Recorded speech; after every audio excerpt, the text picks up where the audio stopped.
મ્યુઝિયમમાં આજે આપણે આવ્યા છીએ જાણવા માટે શાંતિથી રહેવાવાળા લોકો છે અને શાંતિપ્રિય લોકો છે. ઉદવાડા એટલે આપણે લગભગ બધાએ ગામનું નામ સાંભળેલું છે. જો આ કૂવામાં ઉતારવામાં આવ્યું છે એટલે કે કૂવા રિસાર્જ તેમની ઈરાન શાહ અગ્નિ લઈ અને આ ઉદવાડામાં એ લોકો થાય થયા. આ પારસી પ્રજા છે એ દૂધમાં સાકર ભળે એમ આપણા દેશમાં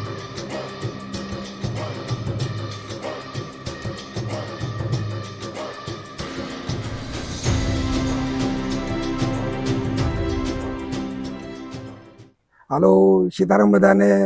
નમસ્કાર મિત્રો, મારી ચેનલમાં તમારું બધાનું હાર્દિક સ્વાગત છે. હવે આજે અમે ઉદવાડા અમે પહોંચ્યા છીએ અને ઉદવાડા એટલે આપણે લગભગ બધાએ ગામનું નામ સાંભળેલું છે. પારસીઓનું વસવાટ વાળું ગામ છે આ. અને પારસીઓ જ્યારે 10મી સદીમાં આપણે જ્યારે ભારત આવ્યા ઈરાનથી, આ પર્શિયન લોકો એ જ્યારે સંજાણ બંદરે ઉતર્યા ત્યારે આપણને એ વાર્તાની બધાને ખબર છે કે સંજાણ બંદરે ઉતર્યા ત્યારે એ રાજાની પાસે એ લોકોએ કઈ રીતે પ્રસ્તાવ મૂક્યો, રાજાએ એને કઈ રીતે આવકાર્યા અને એ લોકો કઈ રીતે ભળી ગયા, એ બધાને આપણને એ વાર્તાની ખબર છે આપણને. તો એ પારસી લોકો જ્યારે 10મી સદીમાં ભારતના બંદરે ઉતર્યા ત્યાર પછી 18મી સદીમાં એમને સંજાણ બંદરેથી ઉદવાડા એમને મોકલવામાં આવ્યા અને એ લોકો એમની ઈરાન શાહ અગ્નિ લઈ અને આ ઉદવાડામાં એ લોકો થાય થયા. તો હવે એ લોકોનું જે કલ્ચર છે, એ લોકોની જે સંસ્કૃતિ છે, એ લોકોનું એ બધું આપણને એમના મ્યુઝિયમમાં આજે આપણે આવ્યા છીએ જાણવા માટે. તો આપણે અત્યારે પહેલાં જોઈએ અને જો અહીંયા આ મ્યુઝિયમ છે પારસી લોકોનું અને એ મ્યુઝિયમ આપણે જોવા જવાના છીએ. તો એ લોકોનું કલ્ચર આપણે જોઈએ અને જાણીએ.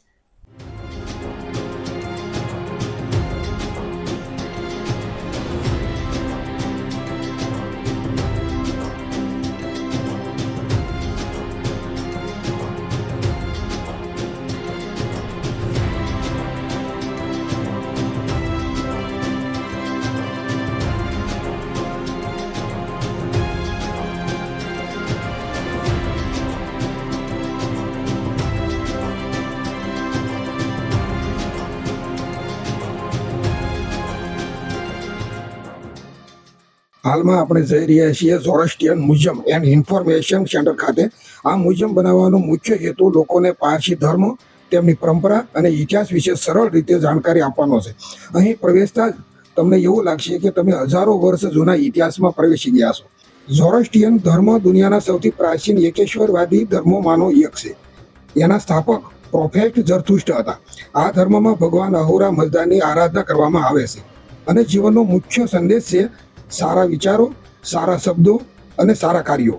લગભગ 1300 વર્ષ પહેલા પારસીઓ પોતાના ધર્મને બચાવવા માટે ઈરાન છોડીને ભારત આવ્યા હતા. તેઓ સૌ પ્રથમ ગુજરાતના સંજણ ખાતે પહોંચ્યા હતા. રાજા ઝાદી રાણાએ દૂધથી ભરેલો વાટક્યો મોકલી સંકેત આપ્યો કે રાજ્યમાં જગ્યા નથી. ત્યારે પારસી આગેવાને દૂધમાં ખાંડ ઉમેરીને બતાવ્યું કે અમે જગ્યા નહીં લઈએ, પરંતુ ખાંડની જેમ ભળીને સમાજને વધુ મીઠો બનાવીશું. આ મ્યુઝિયમમાં પારસી પરંપરાગત વસ્ત્રો, ધાર્મિક વસ્તુઓ, જૂના ફોટોગ્રાફ્સ, નવજોત સંસ્કાર, અગ્નિ મંદિરના મોડેલ અને પારસી જીવનશૈલીને ખૂબ જ સુંદર રીતે રજૂ કરવામાં આવી છે. ઉદવાડાની સૌથી મોટી ઓળખ છે ઈરાન શાહ આતશ બહેરામ. અહીંનો પવિત્ર અગ્નિ સદીઓથી સતત પ્રજ્વલિત અને સમગ્ર વિશ્વમાં પારસીઓ માટે સૌથી પવિત્ર માનવામાં આવે છે. મંદિરની અંદર માત્ર પારસી ધર્મના અનુયાયીઓને જ પ્રવેશની મંજૂરી છે, તેથી આપણે તે બતાવી શકીશું નહીં. સંખ્યા ઓછી હોવા છતાં પારસી સમાજે ભારતને અસંખ્ય મહાન વ્યક્તિઓ આપી છે. આ મ્યુઝિયમ માત્ર જૂની વસ્તુઓનું પ્રદર્શન નથી, પરંતુ લગભગ 1300 વર્ષ જૂની પારસી સંસ્કૃતિનો જીવંત ઇતિહાસ છે. અહીં તમે જાણી શકશો કે પારસીઓ કેવી રીતે ઈરાનથી ભારત આવ્યા, શા માટે ઉદવાડા એમના માટે સૌથી પવિત્ર સ્થળ બન્યું અને કેવી રીતે એક નાનકડા સમાજે ભારતના વિકાસમાં અવિસ્મરણીય યોગદાન આપ્યું. આ મ્યુઝિયમમાં એક વાત ઉડીને આંખે વળગે અને નોટ કરવા જેથી એક વાત એવી લાગી. જો તમે આ વરસાદી પાણી જે છે ને મકાન ઉપરથી આ વરસાદી પાણી, એ વરસાદી પાણીને આ કૂવા રિસાર્જ, જો આ કૂવામાં ઉતારવામાં આવ્યું છે એટલે કે કૂવા રિસાર્જ જે ધરતીમાં પાસેથી જે આપણે પાણી લઈએ છીએ એને પાછું પાણી આપવા માટેનો આ પ્રયોગ એમણે કરેલો છે. આપણે આ પારસીઓના ઉદવાડા ગામમાં અત્યારે છીએ અને આપણે અત્યારે એ ઉદવાડા આખા ગામમાં જોયું તો આ પ્રજા છે ને શાંતિપ્રિય પ્રજા છે.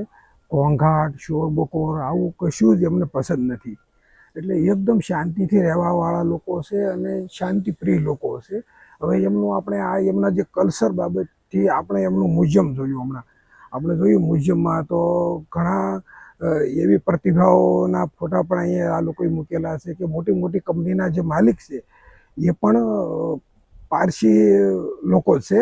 માનો કે ટાટા છે, ગોદરેજ છે, આ જે બધા છે એ પણ પારસી લોકો છે. અને ત્યાર પછી આપણે જોઈએ ને તો પહેલાં આપણા અણુ મથકના સ્થાપક એટલે કે હોમી ભાભા એ પણ પારસી છે.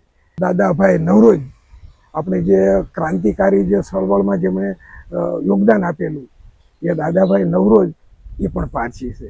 એટલે આ પારસી પ્રજા છે એ દૂધમાં સાકર ભળે એમ આપણા દેશમાં અને આપણા સમૂહની અંદર કેવી રીતે ભળી ગઈ એ આપણને બધાને ખબર છે.